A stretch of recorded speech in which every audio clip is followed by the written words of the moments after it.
귀한 찬양 감사합니다.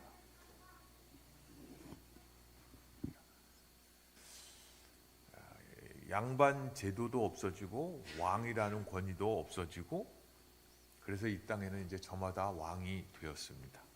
그래서 모두 다 왕이고, 심지어는 손님도 다 왕이잖아요. 손님이 왕이고, 왕이 얼마나 우습게 쓰여지냐 하면, 열받았다 그러면 요즘 킹 받았다 그러는데, 그 킹도 그 킹입니다.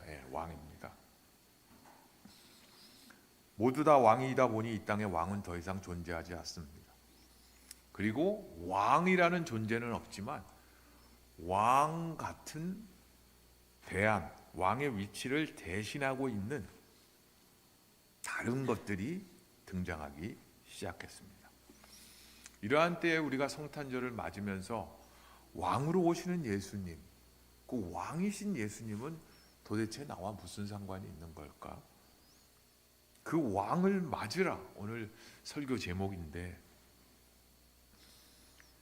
왕이라는 본래의 의미와 기대가 달라진 이 현 시대를 살아가면서 예수님께서 왕으로 오신다는 것은 무슨 의미일까를 함께 나누고자 합니다. 온몸이 다 건강해도 혓바늘 요만한 거 하나가 너무 힘들게 하네요. 그것을 살펴보려면 예수님 당시의 왕을 생각해 볼 수 있습니다. 마태복음 오늘 본문 말씀 2장에 보면 헤롯 왕 때에 예수께서 유대 베들레헴에서 나심에 동방으로부터 박사들이 예루살렘에 이르러 말하되 유대인의 왕으로 나신 이가 어디 계시냐? 우리가 동방에서 그의 별을 보고 그에게 경배하러 왔노라 하니 헤롯 왕과 온 예루살렘이 듣고 소동한지라. 왕이 모든 대제사장과 백성의 서기관들을 모아 그리스도가 어디서 나겠느냐 물으니. 이 본문 가운데 등장인물은 헤롯 왕이 있습니다. 동방으로부터 온 박사들이 있습니다. 그리고 헤롯 왕은 대제사장과 백성의 서기관들을 모아서, 여기 대제사장과 백성의 서기관 등이 이제 등장합니다. 그리고 그들을 모아서 그리스도가 어디에서 나겠느냐 묻습니다. 성경에 해박했던 당시의 대제사장과 서기관들은 유대인의 왕으로 나신 이가 어디서 날까를 찾게 됩니다. 예수님 당시에, 예수님이 아기로 오시는 그 당시에 왕에 대한 개념은 오늘 여기 등장인물들로부터 우리는 발견할 수 있습니다. 실질적으로 유대 땅을 통치하던 헤롯 왕이 있습니다. 또 유대 땅에 사는 유대인들이 유대인의 왕으로 나신 이 유대인의 왕을 기대하고 있습니다. 그리고 헤롯 왕은 종교 지도자를 불러서 유대인의 왕이 어디서 나느냐 묻지 않고 그리스도가 어디서 나겠느냐 이렇게 묻습니다. 이 말씀 가운데 우리는 몇 가지를 생각할 수 있습니다. 첫째는 유대 땅을 다스리고 있던 헤롯 왕입니다. 이 땅에는 우리가 살면서 왕권을 가진, 권력을 가진 사람들이 다스리고 통치하는 세상에 살고 있습니다. 당시에 헤롯은 헤롯 대왕, 헤롯 더 그레이트라고 불렀습니다. 그 이후에도 헤롯 왕들이 있습니다. 기원전 73년에 태어나서 기원 후 AD 4년 정도에 사망한 것으로 알려집니다. 그는 유대인의 적통이 아니고 에돔 사람이었습니다. 부유하고 유력한 가문의 아들이었습니다. 어머니는 페트라 공주 카프로스로에서 태어난 사람이었습니다. 둘째 아들이었습니다. 헤롯은 유대인이 아니고 에돔에서 태어난 외국인이었기 때문에 그 땅을 지배하고 있었지만 유대인들은 이방인 취급을 했습니다. 그래서 그가 아내를 6명 후궁을 두었는데 그 중에 세 번째인가는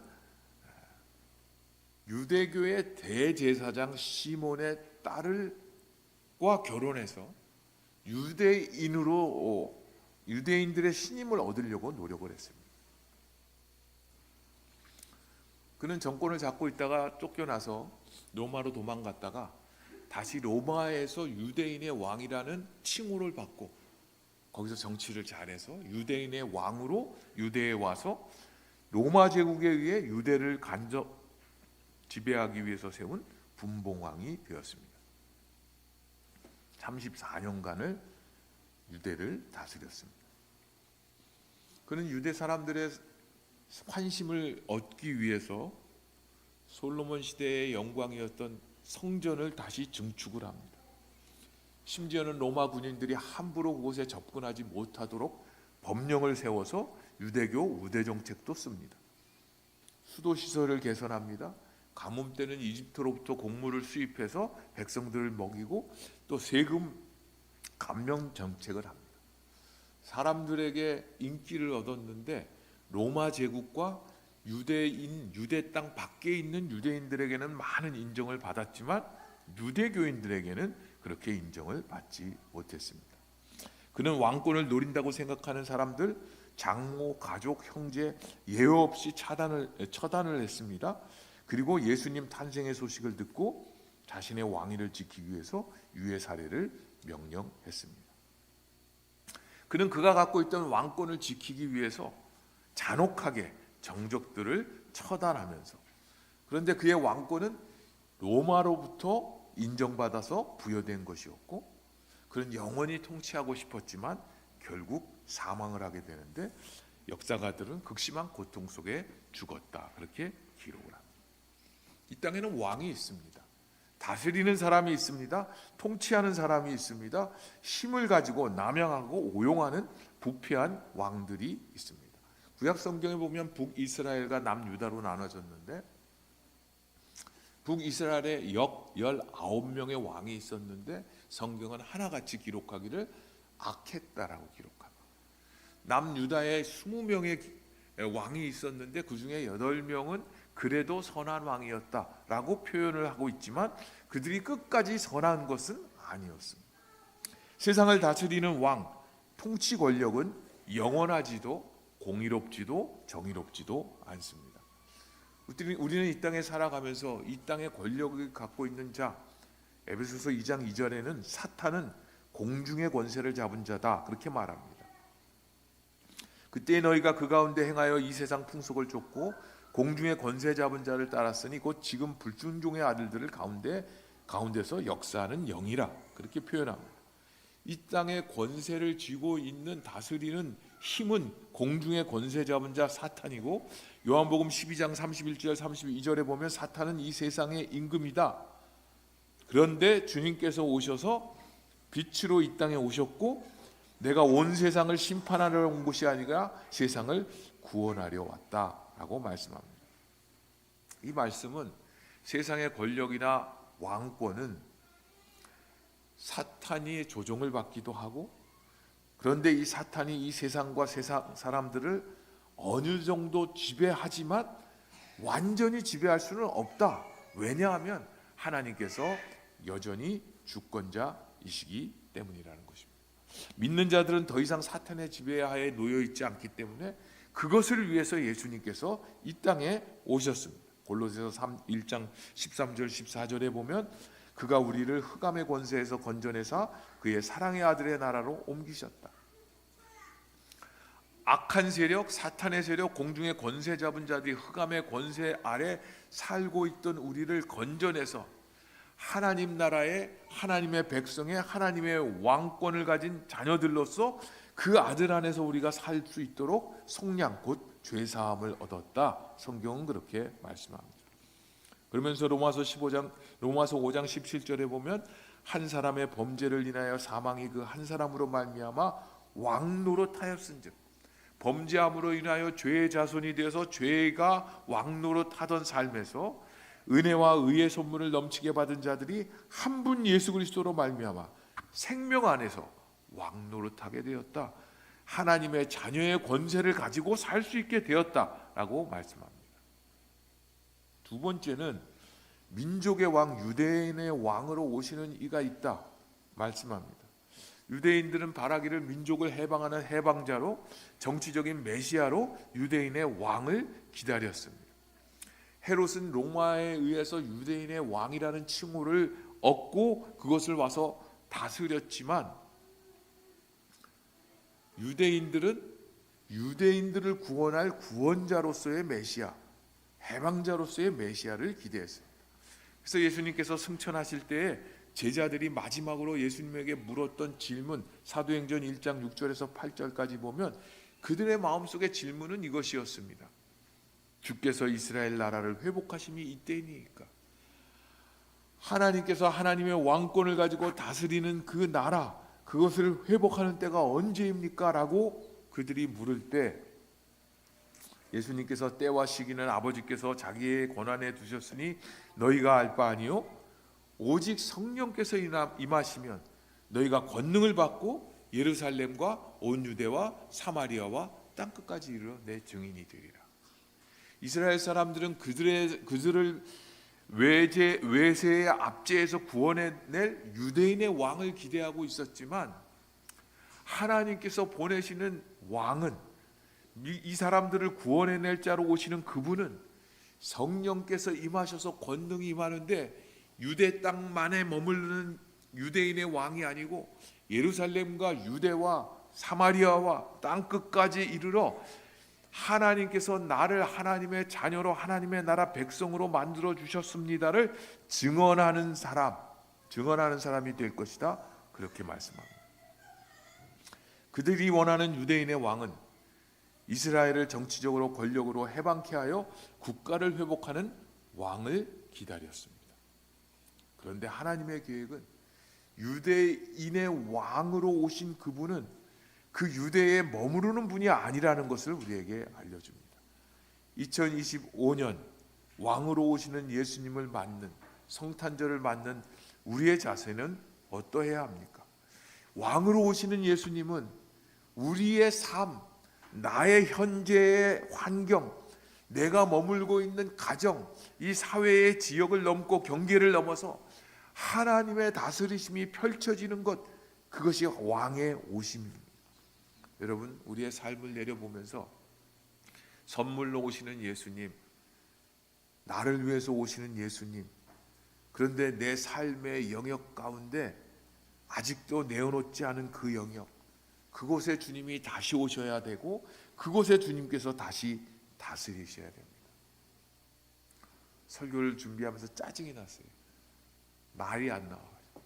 그래서 약을 하다 보면 계속 말해요. 날찌어다. 내가 말을 좀 잘하게 해주세요. 그러다 깨달았어요. 이것도 왕이신 하나님 앞에 기도해야 되는 거다.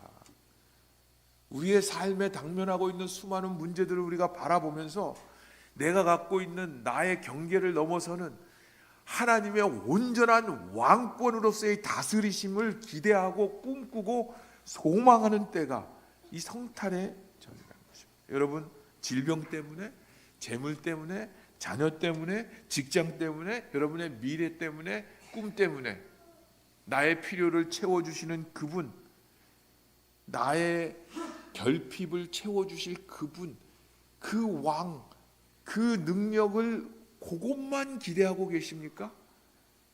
그 예수님께서 오시는 것은 우리의 회복, 이스라엘의 회복을 기대했던 유대인처럼 내 자신의 회복, 내가 살고 있는 이 지역에서의 평화, 이것을 뛰어넘어 온 우주를 다스리시고 통치하시고 하나님의 뜻이 이루어지시는 그것을 위해서 오셨습니다. 왕으로 오시는 주님을 맞는 우리의 자세는 내가 왕이 아니라는 것을 인정하는 것부터 시작되는 것입니다. 내가 왕이 아니라는 것은 나는 구원이 필요한 자, 나를 다스리시는 분이 꼭 있어야 된다는 것을 인정하는 것입니다. 나에게는 나를 다스리시는 진정한 경배해야 할 왕으로서의 예수님의 오심을 기다리고 있습니다. 헤롯은 유대인의 왕을 찾아서 동방박사들이 왔다고 이야기할 때에 종교 지도자들을 불러서 그리스도가 어디서 나느냐라고 묻습니다. 그리스도는 헬라어로 기름 부음을 받은 자입니다. 히브리어 구약의 쓰여진 히브리어의 메시아는 기름 부음을 받은 자입니다. 기름 부음을 받은 구약에서의 기름 부음 받은 자는 선지자, 왕, 제사장을 세울 때 하나님께서 보내신 사람 선지자를 통해서 또는 하나님께서 기름을 부으시고 축복하시고 특별히 하나님이 세우신 구원자임을 뜻했습니다. 헤롯은 자신이 다스리는 그 유대 지역의 왕이었고 자신이 유대인의 왕이 되려고 노력했지만 대제사장과 서기관들에겐 그리스도가 어디서 나느냐? 하나님이 기름 부으시고 세우시는 그 왕, 구원자가 어디서 나냐고 묻습니다. 어쩌면 헤롯은 자기가 유대 땅의 왕으로서 인정받는 것도 급급했지만 자기 자신은 그들의 삶을 구원해낼 메시아는 아니라는 것을 알고 있었는지 모르겠습니다. 오늘 본문 말씀을 다시 읽습니다. 헤롯 왕 때에 예수께서 유대 땅 베들레헴에서 나심에 동방으로부터 박사들이 예루살렘에서 이르러 말하되 유대인의 왕으로 나시니가 어디 계시냐? 우리가 동방에서 그의 별을 보고 그에게 경배하러 왔노라 하니 헤롯 왕과 온 예루살렘이 듣고 소동한지라 왕이 모든 대제사장과 백성의 서기관들을 모아 그리스도가 어디서 나겠느냐 물었습니다. 대제사장들과 서기관들은 메시아 그리스도 유대인의 왕이 어디서 나실 줄을 알았습니다. 왜냐하면 성경의 해박한 지식을 알고 있었기 때문입니다. 그러나 그들이 그 메시아를 기다리고 있었는지는 확실치 않습니다. 이 종교 지도자들은 말합니다. 미가서 5장 2절을 인용합니다. 베들레헴아 에브라다야 너는 유다 족속 중에 작을지라도 이스라엘을 다스릴 자가 네게서 네게로 나올 것이라 그의 근본은 상고의 영원에 있느니라. 이 말씀을 인용해서 오늘 읽은 본문 말씀 뒷부분에 보면 마태복음 2장 5절부터 8절까지입니다. 이 미가서 5장을 떠올리면서 종교 지도자들 대제사장들과 서기관들은 말합니다. 유대 베들레헴이오니 이는 선지자로 이렇게 기록된 바 또 유대 땅 베들레헴아 너는 유대 고을 중에서 가장 작지 아니하도다 내게서 한 다스리는 자가 나와서 내 백성 이스라엘의 목자가 되리라 하였습니다. 이에 헤롯이 가만히 박사들을 불러 별이 나타난 때를 자세히 묻고 베들레헴으로 보내며 이르되 가서 아기에 대하여 자세히 알아보고 찾거든 내게 구하여 나도 가서 그에게 경배하게 하라. 헤롯 왕은 거짓말로 찾거든 자기에게 알려주면 자기가 가서 경배하겠다 그렇게 말합니다. 메시아는 다스리는 왕으로 오시는 그 유대인의 왕은 경배와 찬양을 받기에 합당한 분임을 당시 유대인들은 알고 있었습니다. 그런데 그는 어떻게 오셨습니까? 이사야서 9장 6절 7절에 보면 아기로 오셨습니다. 연약한 아기로 오셨습니다. 이는 한 아기가 우리에게 낳고 한 아들을 우리에게 주신 바 되었는데 그의 어깨에는 정사를 메었고 그 이름은 기묘자라 모사라 전능하신 하나님이라 영존하시는 아버지라 평강의 왕이라 할 것이라. 그들이 기대하고 있던 왕은 정권을 가지고 힘을 가지고 권력을 가지고 민족을 해방시키는 전쟁의 승리자로 기대했지만 이 땅에 오시는 메시아는 연약한 아이로 왔습니다. 인간의 몸을 입고 왔습니다. 그가 오심으로 죄에서 해방되어 하나님의 자녀로 죄의 종로로 타던 삶에서 하나님의 자녀답게 사는 길을 열어주셨습니다. 기묘자라 모사라는 하나로 보통은 학자들이 설명하는데 영어로 표현하면 원더풀 카운셀러, 원더풀 어드바이저. 전능하신 하나님, 올마이티 갓, 영존하시는 아버지, 에버레스팅 파더, 프린스 오브 피스. 어린아이로 오셔서 연약한 몸으로 인간의 몸으로 오셨지만 우리의 모든 문제를 해결하시는 놀라우신 상담자이시고 우리의 모든 것을 뛰어넘는 전능자이시고 우리와 상관없이 인간의 권력은 제한적이지만 영원하신 우리의 아버지이시고 이 땅에 평강을 주시는 평화의 왕으로 오셨다 말씀합니다. 왕을 맞는 우리의 태도는 어때야 됩니까? 왕과 왕이 아닌 것을 분별하여야 합니다. 왕이 아닌 것을 섬기고 경배하는 것을 멈춰야 합니다. 진정한 경배와 예배를 받으실 아기 예수님을 왕으로 맞는 것, 그것이 성탄입니다. 요즘 가장 많이 쓰는 말이 금융치료입니다. 너무너무 좋아요. 금융치료, 봉투가 우리의 모든 문제를 해결하지요. 물론 돈이 있어야 합니다. 그러나 돈만 있으면 치료가 될 것이라고 착각하지 마십시오. 아무리 돈이 많아도요, 병원에서 치료받을 수 있어도요, 못 고치는 병이 있어요.